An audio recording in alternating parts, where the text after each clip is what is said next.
సంవత్సరాల తరబడి ఎన్ని మందులు వాడినా మీ మోకాల నొప్పులు తగ్గట్లేదా? ప్రాణ పెయిన్ క్లినిక్ లో అత్యాధునిక చికిత్స.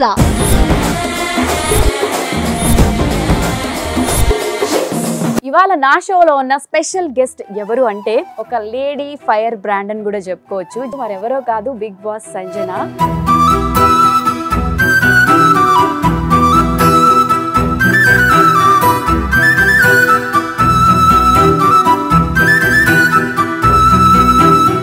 మనతో పాటు స్టూడియోలో ఉంది. హలో సంజన. హలో అండి. సంజనతో పాటు వాళ్ళ sister Siri and hero Bharat కూడా ఉన్నారు. భరత్, ఇప్పుడు మీ మూవీ రిలీజ్ కి దగ్గరలో ఉంది, అది కూడా ఒక ఫీమేల్ డైరెక్ట్ చేసిన మూవీ. ఆ వర్క్ ఎక్స్పీరియన్స్ అండి వాళ్ళు ఎలా అనిపించింది? పేరుకే ఫీమేల్ అండి, డైలీ అందరినీ కొడుతూనే ఉంటుంది. ఫర్ ఎగ్జాంపుల్ ఇట్లా చేతిలో ప్యాడ్ పట్టుకుంటుంది, ఏం చేస్తున్నావురా? సిస్టర్ ని ముఖ్యంగా చాలా ఎక్కువ కొట్టింది. కాదు, మీ చెల్లిని కొట్టే ఓకే ఫైన్, అంత చెట్టంత మగాన్ని పట్టుకుని ఎలా కొట్టాలనిపించింది? ఓకే, వీళ్ళిద్దరు సెట్ లో కూడా ఇంతే క్వైట్ అండ్ కామ్ గా ఉంటారా? మా డైలాగ్స్ కూడా ఆవిడే చెప్పేస్తుంది. సో సెట్ లో సిరి ఎలా ఉంటది? రావి ఈ రీల్ బాగుంది, ఇది చేద్దాం, కరెక్ట్ గా వస్తుంది. తను ఎలా ఉంటాడు? తను 24 hours తన కండలు ఎక్కడ కరిగిపోతాయి అని తింటా. సంజన, నీకు ఏం తెలుసు అని చెప్పి డైరెక్షన్ లోకి దిగావు? అంటే ఏం తెలియాలి డైరెక్షన్ లోకి రావాలంటే? డైరెక్షన్ అంటే ఒక ఎక్స్పీరియన్స్, మనం ఒకరి దగ్గర నేర్చుకోవడము, ఇవన్నీ ఉంటాయి. ఇప్పుడు శేఖర్ కమలా గారు ఎవరి దగ్గర వర్క్ చేయాల, ఆయన డైరెక్టర్ అయ్యారు. అలా చాలా మంది ఉన్నారు. నువ్వు పవన్ కళ్యాణ్ గారు అంటే ఇష్టం అని చెప్పావు. సో ఇప్పుడు ఎలక్షన్ బజ్ నడుస్తుంది, పొలిటికల్ ఫైర్ నడుస్తుంది. ఈ సంజన సపోర్ట్ ఎవరికి అంటే ఇప్పుడు కూడా పవన్ కళ్యాణ్ గారికి సపోర్ట్ చేస్తావు? పార్టీలు చూసి కులాలు చూసి నేను ఓట్లేను. అసలు కాస్టింగ్ కౌచ్ గురించి నువ్వేమైనా బాగా ఇబ్బంది పడిన సిచ్యువేషన్స్ ఉన్నాయి? నేను పడ్డాను, పేరు ఎప్పుడు నేను రివీల్ చేయలేదు. ఏది పీకలేదు.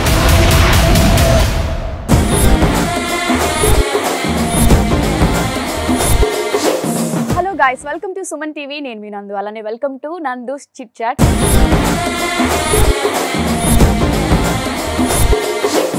ఇవాళ నా షోలో ఉన్న స్పెషల్ గెస్ట్ ఎవరు అంటే ఆమె గురించి చెప్పే ముందు ఒక చిన్న స్టోరీ చెప్పాలన్నమాట. బిగ్ బాస్ లో మంత్స్ ట్రావెల్ చేసి టైటిల్ విన్ అయిన వాళ్ళకు కూడా ఫేమ్ వస్తుందో లేదో తెలియదు. బట్ అలాంటి షోలో పార్టిసిపేట్ చేసి ఇలా మెరుపు తీగలా వచ్చి కనిపించి వెళ్ళిపోయిన ఒక అమ్మాయి ప్రస్తుతం మన స్టూడియోలో ఉంది. తన గురించి చెప్పాలంటే ఒక లేడీ ఫైర్ బ్రాండ్ అని కూడా చెప్పుకోవచ్చు. జెండర్ మాత్రమే వేరు, కానీ ఒక టామ్ బాయ్ అని కూడా చెప్పుకోవచ్చు. మరెవరో కాదు, big boss Sanjana.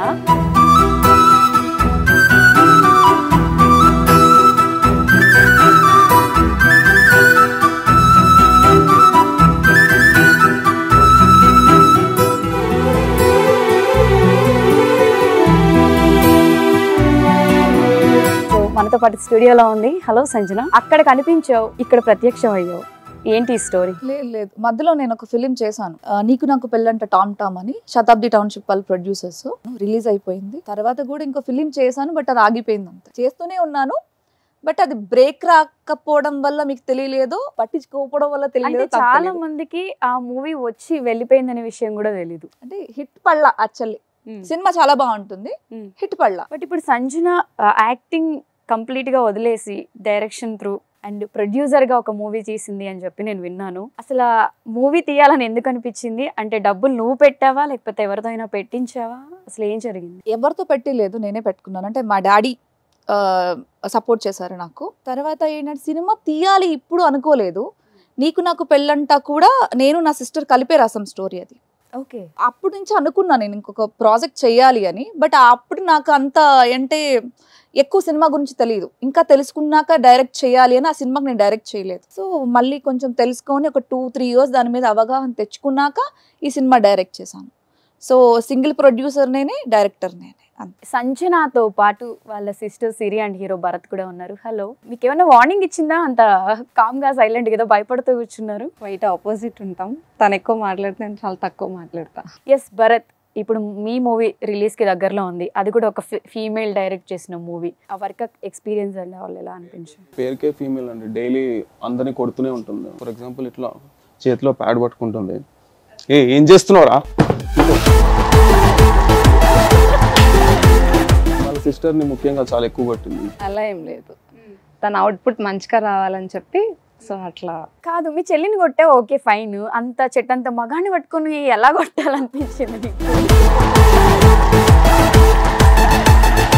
On set లో సంజన గురించి ఎవరికి తెలియని ఒక సీక్రెట్ రివీల్ చేయమంటే మీ ఇద్దరు ఏం రివీల్ చేస్తారు? చాలా వైల్డ్ ఉంటారు. భయపడిపోయాడు బిడ్డ పాప. సంజన, మనకెవరు యాక్టింగ్ ఛాన్స్ ఇవ్వట్లేదు, సో మనమే ఒక సినిమా తీస్తే అయిపోతుంది అని చెప్పి ఈ మూవీ తీస్తావా? ఫస్ట్ ఆఫ్ ఆల్ అది నువ్వు ఇంటెన్షనల్ అడిగావో లేకపోతే కావాలని అడిగావో నాకు తెలియదు, కానీ ఒకటి చెప్పాలి ఏంటంటే నాకు సినిమా ఆపర్చునిటీస్ ఇంకా చాలా ఉన్నాయి. నాకు డేట్స్ లేక నేను వదిలేసా ఇప్పుడు సినిమాస్. అది చాలా మందికి తెలియదు. అంటే ఒకటి అంటే ఏం చెప్పొచ్చు, బిగ్ బాస్ నుంచి వచ్చాను నువ్వే చెప్పావు, చాలా మందికి రాని ఫేమ్ ఒక 1 వీక్లో ఎంఐకి వచ్చింది. నేను ఆల్మోస్ట్ బిగ్ బాస్కి వెళ్ళి 5.5 years అవుతుంది. 5.5 yearsలో ఏ చిన్న సినిమానో చిన్న వాళ్ళు తీసినయో ఉంటాయి కదా, లో బడ్జెట్ ఫిలిమ్స్లో అడుగుతూ ఉంటారు, నీకు తెలియదు కాదు. అంటే ఏ ఫేమ్ లేని వాళ్ళకే ఉన్నప్పుడు నాకు అంత ఫేమ్ ఉండి నేను మిస్ హైదరాబాద్ అయ్యి ఉండి బిగ్ బాస్కి వెళ్ళుండి నేనే రాజు నేనే మధ్య వర్క్ చేసి ఉండి నాకు సినిమాస్ రాకుండా ఉంటాయా? బట్ నేను తీసుకోవట్లా. ఎందుకని? నాకు మంచి సబ్జెక్ట్ కావాలంతే. నాకు సబ్జెక్ట్ వర్క్ చేయాలని ఉంది. ఏదో ఎక్స్పోజ్ చేసేస్తాను, లిప్ లాక్లు చేసేస్తాను, అది కాదు అనేది నా థింకింగ్. అంటే అందరినీ నేను పాయింట్అవుట్ చేయట్లేదు, నా థింకింగ్ ప్రకారం అది యాక్టింగ్ కాదు. ఓన్లీ ఎక్స్పోజ్ అండ్ లిప్ లాక్లో చేస్తే అది యాక్టింగ్ కాదనేది నా ఉద్దేశం. నాకేంటి పర్ఫార్మెన్స్ బేస్డ్ కావాలి, దానికోసం వెయిట్ చేశాను. ఓకే, ఇప్పుడు తప్పనట్లా ప్రాస్టిట్యూట్ క్యారెక్టర్ అయినా సరే ఇంకోటైనా నీకు స్కోప్ ఉందా లేదని ఆలోచిస్తా. నాకు ఆ స్కోప్ ఉన్న క్యారెక్టర్స్ రాలా, అవి అంటే వచ్చినాయి కానీ ఆ క్యారెక్టర్స్ నేను తీసుకోవాలా. First thing. సెకండ్ థింగ్, వేరే ఆఫర్స్ ఎవ్వరు ఇవ్వకనే సినిమా తీలా. నాకు సినిమా అంటే ఇష్టం ఉంది కాబట్టి, డైరెక్షన్ అంటే ఇష్టం ఉంది కాబట్టి డైరెక్షన్ చేసా అంతే. అంటే అసలు నీకు ఏం తెలుసు అని చెప్పి డైరెక్షన్లోకి దిగావు? అంటే ఏం తెలియాలి డైరెక్షన్లోకి రావాలంటే? చాలా తెలియాలి కదా. అంటే డైరెక్షన్ అంటే ఒక ఎక్స్పీరియన్స్, మనం ఒకరి దగ్గర నేర్చుకోవడము ఇవన్నీ ఉంటాయి. అవేమీ తెలియకుండా డైరెక్ట్ ఒక మూవీ తీయడం అనేది అది మామూలు విషయం కాదు కదా. ఇప్పుడు శేఖర్ కమల గారు ఎవరి దగ్గర వర్క్ చేయాల, ఆయన డైరెక్టర్ అయ్యారు. అలా చాలా మంది ఉన్నారు. ఒకరి కింద వర్క్ చేస్తేనే డైరెక్షన్ ఛాన్స్లు వస్తాయి, డైరెక్షన్ గురించి తెలిసిద్ది అని నేను అనుకోవడం లేదు. మేబీ అది 90% కరెక్ట్ అయి ఉండొచ్చేమో. నా పాయింట్ ఆఫ్ వ్యూ అది కరెక్ట్ కాదు నేను అనుకుంటున్నాను. నీ దగ్గర టాలెంట్ ఉంది, ఇప్పుడు అంటే నేనేం చెప్పాలనుకుంటున్నానంటే, ఫర్ ఎగ్జాంపుల్ పెద్ద డైరెక్టర్ ఎవరో ఉన్నారు, ఆ డైరెక్టర్ కింద నువ్వు అసిస్టెంట్, అసోసియేట్, కో డైరెక్టర్ కింద వర్క్ చేసి కొంచెంగా నీ బిల్డ్ చేసుకుంటే ఒక 8 yearsకి నా కింద తిను వర్క్ చేశాడు, నమ్మకంగా ఉన్నాడని ఇంకో ప్రొడ్యూసర్ని తీసుకొచ్చి ఒక పెద్ద సినిమా ఇస్తారు. దట్ ఈస్ అ ప్రాసెస్ ఎక్కడైనా సరే. నాకు అంత టైం వేస్ట్ చేయడం నాకు ఇష్టం లేదు నా లైఫ్లో. ఓకే, నాకు ఈ సినిమాలో మేబీ కొన్ని మిస్టేక్స్ ఉండొచ్చేమో, నెక్స్ట్ సినిమాకి బిల్డ్ చేసుకుంటా, అంటే కరెక్ట్ చేసుకుంటా. ఓకే, నేను ఇది చేసింది తప్పు, సో దీన్ని ఇంకా బెటర్గా తీస్తే ఇంకా బెటర్ వస్తుంది అని. దానిలో ఒక 2 మూవీస్కో 3 మూవీస్కో అయినా సరే పర్ఫెక్షన్ అవుతా కదా. సో అన్ని మూవీస్కి ప్రొడ్యూసర్ ఎవరు అంటే అది కూడా ఓన్ ప్రొడక్షన్? లేదు, ఇప్పుడు నాకు ఈ మూవీ నేను ఓన్ ప్రొడ్యూస్ చేసుకున్నాను. ఎందుకంటే ఇది కూడా నేను చెప్తా, ఇప్పుడు నేను వెళ్ళిపోయి డైరెక్ట్ చేస్తానండి అని అన్నాను అనుకో, నీలాగా అడుగుతారు, నీకేం తెలుసమ్మా, నువ్వు ఎవరి దగ్గర చేసావు, నీకు నేను ఎందుకు ఆఫర్ ఇవ్వాలి అని. సో ఇప్పుడు నా సినిమా నేను తీసుకెళ్ళి చూపిస్తా వాళ్ళకి. నాకున్న బడ్జెట్లో నేను అనుకున్నది, నేను ఎవరి కింద వర్క్ చేయకుండా ఈ ఫుటేజ్ తీసుకొచ్చా. ఇప్పుడు నాకు కొంచెం ఎక్స్పీరియన్స్ ఉంది, బడ్జెట్ మీద ఒక అవగాహన ఉంది, సబ్జెక్ట్ మీద అవగాహన ఉంది, ప్రొడక్షన్ మీద ప్రీ ప్రొడక్షన్ పోస్ట్ ప్రొడక్షన్ మీద అన్నిటి మీద అవగాహన తెచ్చుకున్నాను నేను. సో ఇప్పుడు ఇస్తారంటే ఇస్తారు, ఎందుకంటే నా సినిమా ఇప్పుడు మధ్యలో ఉండగానే నాకు ప్రొడ్యూసర్ వచ్చారు. ఇప్పుడు నెక్స్ట్ మూవీ మళ్ళీ నేను స్టార్ట్ చేస్తున్నాను. Next movie. ఓకే, ఇంత డిస్కషన్ అయితే చేసాం కానీ ఇప్పటి వరకు మూవీ నేమ్ ఏంటి అనేది మీరు రివీల్ చేయలేదు. Crime reel. ఎందుకని క్రైమ్ రీల్ అని టైటిల్ పెట్టడానికి పర్టికులర్ రీజన్ ఉందా? ఈ సబ్జెక్ట్ వచ్చి ప్రజెంట్ జరుగుతున్న ఇన్స్టా రీల్స్ మీద జరుగుతున్న సినిమా. బేసిక్గా ఎలా చెప్పాలంటే దీన్ని హ్యాబిట్స్ వేరు, ఎడిక్షన్ వేరు. హ్యాబిట్ ఉన్నంత వరకు లైఫ్ చాలా బాగుంటుంది, అంటే హ్యాబిట్ వరకు ఓకే. ఎడిక్షన్కి వెళ్ళాక లైఫ్ చేంజ్ అయిపోతుంది, అంటే ఏ పని చేయబుద్ధి కాదు, ఒకదాని మీద ఎడిక్షన్ ఉన్నాం.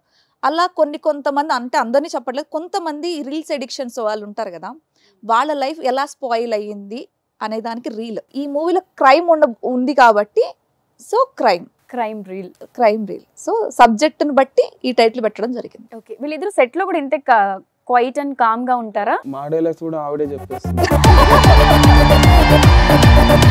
సో సెట్ లో సిరి ఎలా ఉంటది? రావి ఇది ఈ రీల్ బాగుంది, ఇది చేద్దాం ఈ రోజు కరెక్ట్ గా వస్తుంది. తను ఎలా ఉంటాడు? తను 24 hours తన కండలు ఎక్కడ కరిగిపోతాయి అని తింటా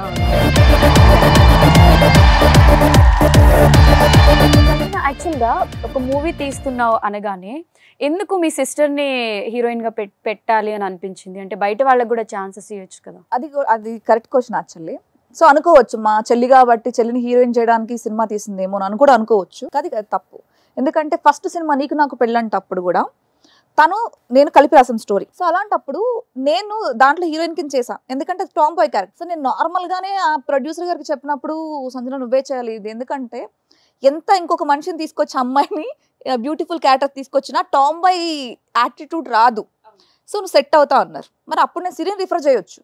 ఆ సినిమాలో ఇంకొక నా ఫ్రెండ్ క్యారెక్టర్ ఉంది, ఇంకో హీరోయిన్ క్యారెక్టర్ ఉంది, సిరిని పెట్టొచ్చు. మరి ఆ సినిమా ఎందుకంటే ఆల్మోస్ట్ మొత్తం నా చేతిలోనే ఉంది, కాస్ట్ ఎవ్రీథింగ్. కానీ సిరిని ఇంట్రడ్యూస్ చేయాల, ఎందుకంటే దానికి సిరి పనికిరాదు. ఈ మూవీకి పర్ఫెక్ట్గా సిరి సూట్ అవుతుంది. ఓకే. సో అందుకే సిరిని తీసుకున్నా. అంతకు మించి సిరిని హీరోయిన్ చేయాలని చెప్పి స్టోరీ రాసాక తనని సెలెక్ట్ చేసావా, తన కోసమే స్టోరీ రాసా? లేదు, స్టోరీ రాసాకే తను చేయమని అడిగాను. ఇది ఫస్ట్ ఫిలిం కదా, చాలా కొంచెం నేర్పించి చేపించాను. Okay, acting and all. Okay Bharat, ఇండస్ట్రీలో కాస్టింగ్ కౌచ్ అనేది మనం ఎప్పటి నుంచో వింటున్నాం. అంటే పర్టికులర్గా చెప్పాలంటే ఓన్లీ అమ్మాయిలు మాత్రమే ఫేస్ చేస్తారు అనే టాక్ ఉంటుంది. బట్ ఇప్పుడు ఎలా అయిపోయిందంటే అబ్బాయిలు కూడా కాస్టింగ్ కౌచ్ ఫేస్ చేస్తున్నారు అని. అలా మీరు ఏమైనా ఈ మూవీకి ఫేస్ చేశారా? అస్సలు లేదండి. నన్ను అడుగుతావా అసలు? యాక్చువల్గా నేను తన త్రూ ఎందుకు స్టార్ట్ చేశానంటే ఎక్కువ అమ్మాయిలది వింటాం అండ్ అబ్బాయిలే ఫేస్ చేస్తున్న రోజులు కాబట్టి యాజ్ ఏ ఫీమేల్గా నువ్వు ఎన్నో చూస్తుంటావు. అసలు కాస్టింగ్ కౌచ్ గురించి నువ్వేమైనా బాగా ఇబ్బంది పడిన సిచ్యువేషన్స్ ఉన్నాయా? నేను అదే చెప్తున్నా, నేను పడ్డాను ఆ సిచ్యువేషన్స్ అన్ని అప్పుడు చెప్పాను నేను. కానీ పడినప్పుడే నేను దాన్ని అక్కడికి క్లోజ్ చేసేసా అంతే. ఇప్పుడు నన్ను అడిగాడు అప్పటికే చంపబగలు కొట్టేసి వచ్చేసి అంతే. మళ్ళీ పగలగొట్టావా? అది ఎప్పుడో చెప్పాను నేను, బిగ్ బాస్ అప్పుడు ఇంటర్వ్యూస్ అప్పుడే చెప్పాను నేను. అప్పుడు అడిగాడు కొట్టేసా వచ్చేసా అంతే. వాడు చెప్పుకోలేడు కదా ఎందుకు కొట్టానని. సో నేను చెప్పను, నేను చెప్తే ఆ పేరు అంటే వాట్ ఎవర్, అది మన సెన్స్. చెప్తే చెప్పొచ్చు లేకపోతే లేదు. బట్ ఇంకొక అమ్మాయికి అన్యాయం జరుగుతుందని ఆ పేరు బయట పెట్టొచ్చు లేకపోతే లేదు. ఇప్పుడు వరకు వాడు అసలు ఉన్నాడో లేదో నాకు తెలియదు కాబట్టి నేను పేరు ఎప్పుడు నేను రివీల్ చేయలేదు. బట్ నేను చెప్తున్నా. సో అంటే ఒక మూవీ అంటే ప్రొడ్యూస్ చేసావు, ఓకే ఫైన్. అలా ప్రతి మూవీకి నువ్వు ప్రొడ్యూస్ చేయలేవుగా, అంటే నీకు అంత బ్యాకప్ ఉందా? ఇంతకీ వాళ్ళకి డబ్బులు ఇచ్చావా, చెల్లికి డబ్బులు ఇచ్చావా? అంటే సినిమా మనం అనుకున్న బడ్జెట్లో అవ్వదు, నందు కొంచెం అనుకున్న దానికన్నా పెరుగుతుంది. ఆ టైంలో నాకు కొంచెం అటు ఇటు క్యాష్ లేకపోతే సిరి పాపం ఒక రోజు వచ్చి అక్క నా గోల్డ్ పెట్టేసుకొని దానికి కట్టేసుకో అని చెప్పి ఇచ్చింది. అది నాకు ప్రౌడ్ మూమెంట్. మా అక్క పాపం బ్యాకప్ లో బ్యాంక్ లో మా అక్క ఇచ్చింది. బట్ ప్రాపర్ గా మేజర్ దగ్గర అంటే ఐ మీన్ ఫ్యామిలీలో ఉన్న సిస్టర్స్ అందరి దగ్గర లాగేసావు? లేదు మేజర్ గా నా దాంట్లోంచి పెట్టుకున్నాను నేను. సో నువ్వు చెప్పే దాని ప్రకారం చూస్తున్నట్టయితే మూవీకి బాగానే ఖర్చు పెట్టావా అని ఉంది. ఆ నంబర్స్ ఏమన్నా చెప్తావా, అంటే ఎంతవరకు ఖర్చు పెట్టావా ఏంటి అని? అది చెప్తే ఇప్పుడు మార్కెట్ లో ఎవరు కొనరు, ఇంకా రావాలి కదా. అంటే చిన్న అమౌంటా పెద్ద అమౌంటా? సినిమా అంటే ఊరికే అవ్వదు. బట్ కంఫర్టబుల్ బడ్జెట్ లో నాకు ఉన్న దాంట్లో నాకు నేను ఎంత వరకు దీని పర్ఫెక్షన్ లో తీసుకురాగలను అంతవరకు తీసుకొచ్చాను. సో మన డిస్కషన్ ఇప్పటి వరకు హాట్ గా జరిగింది కాబట్టి ఇప్పుడు కొంచెం ఫన్నీగా ఎంజాయ్ చేయడానికి ఒక రౌండ్ అయితే పెట్టబోతున్నాను. ఆ రౌండ్ ఏంటి అంటే ఇక్కడ స్క్రీన్ కనిపిస్తుంది కదా, ఈ స్క్రీన్ పైన కొన్ని ఇమేజెస్ వస్తాయి. ఆ ఇమేజెస్ తో ఒక సాంగ్ నేమ్ ఉంటుంది, అదేంటో మీరు గెస్ట్ చేసి చెప్పాలి. సో మీరు రెడీ అంటే ఒకసారి ఫస్ట్ ఇమేజ్ చూసేద్దాం. Okay, image please. క్లూ ఉందా? క్లూ కావాలా? పక్కనేంటి? చాయ్. ఇంకొక వర్డ్? టీ. దోస్తి సాంగ్. యా, అంత పెద్ద ఆర్ఆర్ ని తీసుకెళ్ళి ఆ దోశలో వేసారా బాబు? ఎస్, ఈ ఆన్సర్ ఒకసారి రైటా కదా చూద్దాం. Answer please. Right answer. Yes, next image please. Mind block. ఒకసారి ఆన్సర్ చూసేద్దాం. సో భరత్ మీకోసం నెక్స్ట్ ఇమేజ్ ఒకసారి చూసేద్దాం.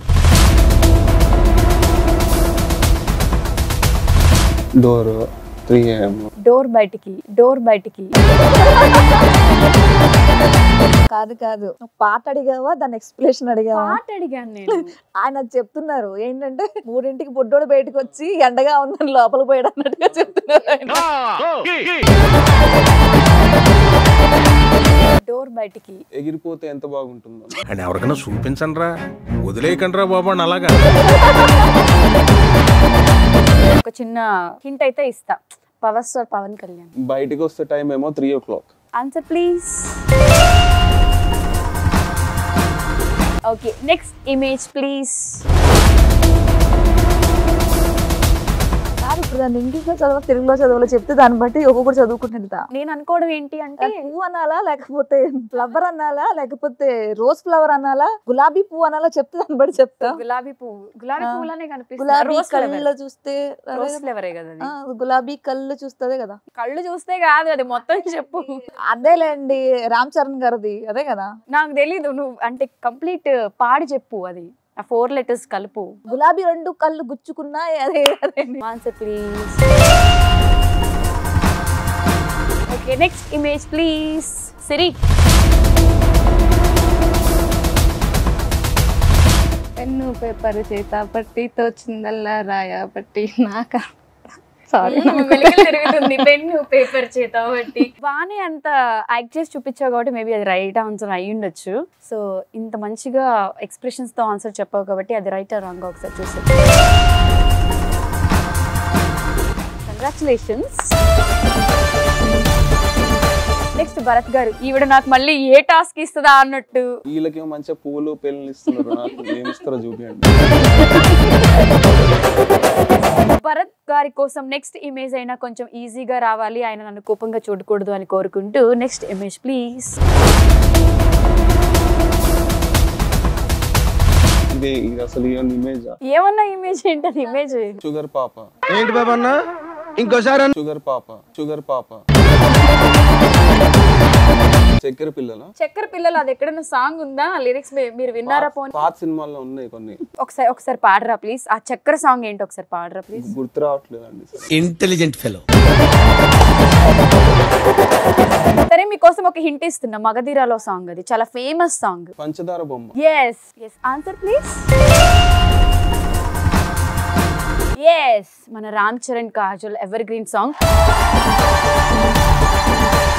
సో అది గైస్ ఎలా ఎంజాయ్ చేశారు? చాలా బాగుంది. ఈసారి చెప్తే పాటల పుస్తకాలు తెచ్చుకుంటా. సో ఇప్పటి వరకు ఫన్ అయిపోయింది కాబట్టి ఇప్పుడు కొంచెం సీరియస్ డిస్కషన్ చేద్దాం, అది కూడా సంజనతో. ప్రీవియస్ నువ్వు పవన్ కళ్యాణ్ గారు అంటే ఇష్టం అని చెప్పావు. సో ఇప్పుడు ఎలక్షన్ బజ్ నడుస్తుంది, పొలిటికల్ ఫైర్ నడుస్తుంది, ఎలక్షన్ సీజన్ కాబట్టి దగ్గరకు వచ్చేసింది కాబట్టి సంజన సపోర్ట్ ఎవరికి అంటే ఇప్పుడు కూడా పవన్ కళ్యాణ్ గారికి సపోర్ట్ చేస్తావు? ఇది తప్పుగా విన్నావు యాక్చువల్లీ. నేను ఎప్పుడు పవన్ కళ్యాణ్ గారు కూడా ఇష్టం అన్నా, అంతేగాని పవన్ కళ్యాణ్ గారే ఇష్టం అన్న. డిఫరెన్స్ ఉంది. అంటే నాకు బాలయ్య గారు అంటే ఇష్టం, పవన్ కళ్యాణ్ గారు అంటే ఇష్టం, సూర్య అంటే ఇష్టం, రామ్ పోతినేని అంటే ఇష్టం. అలాగా కొంతమంది లిస్ట్లో పవన్ కళ్యాణ్ గారు అంటే ఇష్టం యాజ్ ఎ హీరో కింద. ఓకే ఇప్పుడు నాట్ అబౌట్ పాలిటిక్స్ అంటే నేను ఒకటి చెప్తున్నాను, ఏ పార్టీ ఉద్దేశించి మాట్లాడలే, ఒకటే చెప్తా. ఫర్ ఎగ్జాంపుల్ ఒక పెద్ద పార్టీ ఉంది, ఆ పార్టీలో ఒక చదువు రానోడు, ఒక ఎద్దవ్వ, వాడి మీద 100 కేసులు ఉన్నాయి, వాడు ఒక 2-3 పాడు చేసి లేకపోతే ఒక స్మగ్లర్ అయ్యి ఉండి ఒక పార్టీలో టికెట్ ఇస్తే నా నియోజకవర్గంలో ఎమ్మెల్యే కింద నుంచుంటాడు. For example నుంచుంటాడు. పార్టీని చూసి ఓటేయమంటారా, ఆడ చూసి ఓటేయమంటారా? నేను మనిషిని చూసి ఓటేస్తా, పార్టీ చూసి ఓటే. అది నేను అదే చెప్తున్నా. పవర్ స్టార్ గారు నియోజకవర్గంలో పవర్ స్టార్ గారికి సపోర్ట్ చేయమంటే చేస్తా, పవర్ స్టార్ గారు పార్టీని సపోర్ట్ చేయను. ఈరోజు జనసేన చేయను, టీడీపీని చేయను, వైఎస్ఆర్సీపీని చేయను, కేఏపాల్ గారి పార్టీ చేయను, ఎవరి పార్టీస్ నేను చేయను. కాకపోతే నా నియోజకవర్గంలో నాకు ఎవరు బెస్ట్ అనిపిస్తే అతనికి నేను సపోర్ట్ చేస్తా. పార్టీలు చూసి కులాలు చూసి నేను ఓట్లేను. ఈ రోజు పవర్ స్టార్ గారు నా అభిమాన హీరో కాబట్టి వెళ్తాను, బాలయ్య గారు నా అభిమాన హీరో కాబట్టి వెళ్తాను, అక్కడి వరకు నేను ఓటేస్తా. అంటే వాళ్ళు చేస్తారని నమ్మకంతో వాళ్ళు మంచోళ్ళని నేను నమ్మితే, అంతేగాని పార్టీల నుంచో బట్టి కుక్కకు కూడా ఓటేయమంటే ఏం, నేను కుక్కకు కూడా సపోర్ట్ చేయమంటే చేయను నేను. ఓకే సో అంత క్లారిటీ ఉంది. యాజ్ ఎ ఫీమేల్గా ఇండస్ట్రీకి రావడమే పెద్ద టాస్క్ అని చెప్పుకోవచ్చు. వచ్చిన తర్వాత ఫ్యామిలీ సైడ్ నుంచి రిలేటివ్స్, ఫ్రెండ్స్, ప్రతి చోట ఎక్కడో ఒక చోట కిందకి లాగుతూనే ఉంటారు. అంటే నీ గ్రాఫ్ ఇలా వెళ్తూ ఉందంటే లాగే వాళ్ళు కూడా ఉంటారు. బట్ నువ్వు కెరియర్ ఎప్పుడైతే స్టార్ట్ చేస్తావో అప్పటి నుంచి ఇప్పటికీ ఇంకా స్టిల్ ఫైట్ చేస్తూనే ఉన్నావు. అంటే ఎక్కడ ప్రాపర్ నేను హ్యాపీగా సెటిల్ అయిపోయాను, ఇక్కడ నాకు హ్యాపీ అనిపించింది అనేంత సాటిస్ఫాక్షన్ లైఫ్ నీకు లేదు. సో నీ స్ట్రగుల్ ఎలా ఉంది అంటే ఈ మూవీ గురించి, అంటే బిగ్ బాస్ వాళ్ళు ఎవరైనా సపోర్ట్ చేశారా, లైక్ ఇండస్ట్రీ నుంచి ఏమైనా సపోర్ట్ ఉందా? నువ్వు ఎదగాలంటే ఫస్ట్ నువ్వు పక్కనోడి మీద ఎక్స్పెక్టేషన్స్ పెట్టుకోవడం మానేయాలి. వాడేదో చేస్తాడు, వాడు చేస్తాడులే, నాకేముందిరా, రేపొద్దు నందు సపోర్ట్ చేస్తుందిలే, రేపొద్దు ఇంకోటి సపోర్ట్ చేస్తాడులే అనుకోవడం నీ పిచ్చతనం. ఈ ఇండస్ట్రీ అనే కాదు, ఎప్పుడు కూడా ఎవ్వడు ఊరికే పుక్కట్లో ఎవ్వరి కోసం ఎవ్వడూ చేయడు, అందరు స్వార్థపరులే. ముఖ్యంగా నేను ఒకటే ఎవరికైనా చెప్పాలంటే సొసైటీని పెద్దగా పట్టించుకోవద్దు. సెకండ్ థింగ్, చుట్టాలను అసలు పట్టించుకోవద్దు. చుట్టాల వల్లే సగం సంక నాకేది లైఫ్, చుట్టాల వల్లే. మా పెద్దమ్మ కొడుకులు ఇలా అనుకుంటున్నారు, మా అత్త కొడుకులు ఇలా అనుకుంటున్నారు, వాళ్ళెవరో అలా అనుకుంటారేమో, అనుకున్నారేమో. ఈ అనుకున్న దాన్ని బట్టి నువ్వు అనుకోని ఏది పీకలేవు, అది నేను అనుకుంటా. సో నువ్వు ఎప్పుడైతే చుట్టాలని చుట్టాలుగానే ఫీల్ అయ్యావనుకో నువ్వు ఎదుగుతావు. అది first thing. Second thing, Bigg Boss గురించి వస్తే కొంతమంది బాగానే ఉన్నారు, మిగతా వాళ్ళు మేబీ దీనికి ఫేమ్ లేదు, దీంతో టచ్లో ఉంటే మనకి యూజ్ కాదేమో అని పట్టించుకోవాలా. అలాంటి వాళ్ళు నాకు అవసరం లేదు, నేను పట్టించుకోవాలి. నాకు వెళ్ళి ఇంకొకరికి కాలమే పడాల్సినంత అవసరం లేదు. వీళ్ళతో ఫ్రెండ్షిప్ చేస్తే నాకు లైఫ్ వస్తుంది, వీళ్ళతో ఫ్రెండ్షిప్ చేస్తే ఈ షోకి పిలుస్తారు, వీళ్ళతో ఫ్రెండ్షిప్ చేస్తే ఈ ఆఫర్లు ఇప్పిస్తారు అనే అంత మైండ్ సెట్ నాది కాదు. సో నాకు ఫ్రెండ్షిప్కి వాల్యూ ఇవ్వాలి. అలా ఇచ్చిన వాళ్ళతో నేను ఇప్పటికీ ట్రావెల్ చేస్తున్నా. ఈవెన్ వాళ్ళు పోరా బాయ్ అనుకున్నాను. ఈ సినిమా వరకు వస్తే ఈ సినిమాని ఆడియన్స్ అసలు ఎందుకు చూడాలంటే ఎనీ వన్ రీజన్ ఒక్కొక్కరు ఏం చెప్తారు? ఫస్ట్ తన నుంచి స్టార్ట్ చేద్దాం ఈ ఆన్సర్. మీ మూవీని ఆడియన్స్ థియేటర్కి వచ్చి ఎందుకు చూడాలి అంటే ఏం చెప్తారు? మెయిన్ సొసైటీలో అయ్యే రీల్స్ గురించి, అమ్మాయిలకి అయ్యే ప్రాబ్లమ్స్ గురించి బాగా చూపించారు. సో అందుకని చూడాలండి. ఖచ్చితంగా చూడాలి. సిరి, ఈ మూవీ ప్రతి ఒక్కరు చూడాలి. లైక్ క్రైమ్ రీల్ మూవీనే. ఎందుకు చూడాలి అని అంటే లైక్ నవ్వేడేస్ అందరూ రీల్స్ చేసి అయి చేసి నాకేంటి నేను పెద్ద హీరోయిన్ అయిపోతా, అయి చేస్తా ఈ చేస్తా అని చెప్పి ఇంట్లో పోట్లాడడం అట్లాంటివి చేయడం, ఇట్లాంటివి నవ్వేడేస్ ఫైట్ చేసి రావడం అట్లాంటివి చేస్తారు. బట్ మా మూవీలో అయితే మంచి మెసేజెస్ ఉన్నాయి. అలాంటి వాళ్ళు అన్ని డేస్ మనవి కావు. సో మంచి మెసేజ్ మూవీ కాబట్టి చూడాలి. ఓకే సంజన. నేను ఈ సినిమా 5 రీజన్స్ చెప్తా ఎందుకు చూడాలి అనేది. ఒకటి, మీరు ఒక గుడ్ సబ్జెక్ట్ మూవీ చూడాలంటే సినిమా చూడాలి. సెకండ్, మీరు సొసైటీలో అసలు ఇండస్ట్రీకి ఇలాగ రీల్స్ ఎడిక్షన్ వల్ల వచ్చేసి లైఫ్ స్పాయిల్ చేసుకున్న అమ్మాయిల లైఫ్ చూడాలంటే సినిమా చూడాలి. సెకండ్ థింగ్, మన పేరెంట్స్ ఒక మెసేజ్ చెప్పాలంటే పిల్లలకి ఈ సినిమా చూడు, మెసేజ్ చెప్పాలంటే సినిమా చూడాలి. ఇప్పుడు నవాడేస్లో ఎలా అయిపోయిందంటే మన ఇంట్లో ఫర్ ఎగ్జాంపుల్ నీ అన్న కొడుకు ఎవరో ఉన్నారు, వాళ్ళ ముందు ఏదైనా చిన్న సినిమా చూడాలి అంటే మనకి ఎంబారసింగ్ అనిపిస్తుంది. కళ్ళు మూసేయడమో లేకపోతే ఏదో మన పేరెంట్స్తో చూడలేం. కానీ ఈ సినిమా చిన్నపిల్ల నుంచి ముసలి వరకు అందరూ చూడొచ్చు. వాళ్ళు చూస్తూ ఒక ఎమోషనల్గా ఫీల్ అయ్యే సినిమా. సో ఓవరాల్గా ఇది నేను కష్టపడి నేను ఏదో చాలా మందికి హెల్ప్ చేయాలి, చాలా మంది అమ్మాయిలు నాలాగా డెవలప్ చేసుకొని వాళ్ళకి అంటే ఏం చెప్పాలి, ఒక ప్రోత్సహించాలి అంటే మీరు ఖచ్చితంగా మూవీ చూసి అసలుకి మీ ఫీడ్బ్యాక్ ఏదైనా నేను తీసుకుంటా. గుడ్, ఇంతకన్నా బాగా చేస్తే బాగుంటుంది అన్నా కూడా నేను తీసుకుంటా. సంజన బాగా చేసావు అన్నా తీసుకుంటా. సో దానికోసమైనా మీరు ఈ సినిమా చూడాలి. సో ఇంతకీ ఇన్ని చెప్పారు కానీ మీ మూవీ రిలీజ్ డేట్ ఎప్పుడో మా ఆడియన్స్కి చెప్పలేదు. మేము June 7th వస్తున్నాం. సో June 7th మా సంజన డైరెక్ట్ చేసిన మూవీ థియేటర్స్లో రాబోతుంది. మూవీ నేమ్ వచ్చేసి క్రైమ్ రీల్. సో తప్పకుండా మీరు అందరూ థియేటర్కి వెళ్ళి మూవీ చూడండి అండ్ ఎలా ఉందో కమెంట్ సెక్షన్లో కమెంట్ చేయండి. సో మీరు ఇచ్చే కమెంట్స్ బూస్టప్ మేడం నెక్స్ట్ మూవీకి అనుకోవచ్చు కాబట్టి. And all the very best మీ ఇద్దరికి కూడా. అండ్ సంజన, ఇలాంటి మూవీస్ ఎన్నో తీయాలి, హిట్ కొట్టాలి, మళ్ళీ హిట్ పార్టీలో కలవాలి అని చెప్పి హార్ట్ఫుల్గా కోరుకుంటున్నాను. Thank you so much for coming.